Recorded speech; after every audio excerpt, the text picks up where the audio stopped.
माननीय एकनाथराव शिंदे यांना मुख्यमंत्रीपद व आमदार किशोरप्पा पाटील यांना मंत्रीपद मिळावं म्हणून पाचोरा तालुक्यातील आंबे वडगाव येथील जागृत देवस्थान म्हणून ओळखल्या जाणाऱ्या श्री अंबिका देवीच्या मंदिरात आज सायंकाळी लाडक्या बहिणींनी श्री अंबिका मातेची खण नारळानं ओटी भरून आरती करून श्री अंबिका मातेला साकडं घातलं। यावेळी सौ सपना भुसारे, आशाबाई धांडे, यमुनाबाई पाटील, अनिता पाटील, लक्ष्मी पवार, रेखाबाई कदम, सिंधुताई हडप, दीक्षा पाटील, प्रतिभा पाटील, शांताबाई सूर्यवंशी, सोनी भुसारे, सोनाली पाटील, गंगूबाई सुतार, सुशीलाबाई कोळी, चंदाबाई कोळी या लाडक्या बहिणी उपस्थित होत्या।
किशोरप्पा पाटील यांना मंत्रिपद मिळावे अशी आम्हाला सगळ्यांना आशा आहे आणि परत त्यांनी आम्हाला लाडकी बहीण या योजनेतून खूप लाभ मिळाले आहे आणि आमच्या परिवाराला खूप सपोर्ट मिळाला आहे। ते तिसऱ्याने या पदाला उमेदवार ठरलेले आहे, त्याच्यामुळे आम्हाला त्यांना मंत्रिपद मिळावे अशी आशा आहे आणि अशी आशा आम्ही अंबिका माताला प्रार्थना करत आहे मंदिरामध्ये की आपणना हे पद मिळावे।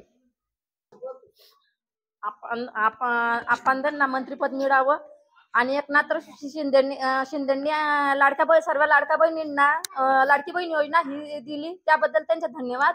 आणि आपण शिंदे सरकारला म्हणजे एकनाथराव शिंदे हे यांना पण मंत्रिपद मिळावं ही आमची आशा आहे। त्याच्यासाठी आम्ही अंबिका मातेच्या मंदिरामध्ये ओटी भरून अंबिका मातेला साकडं घातलेलं आहे।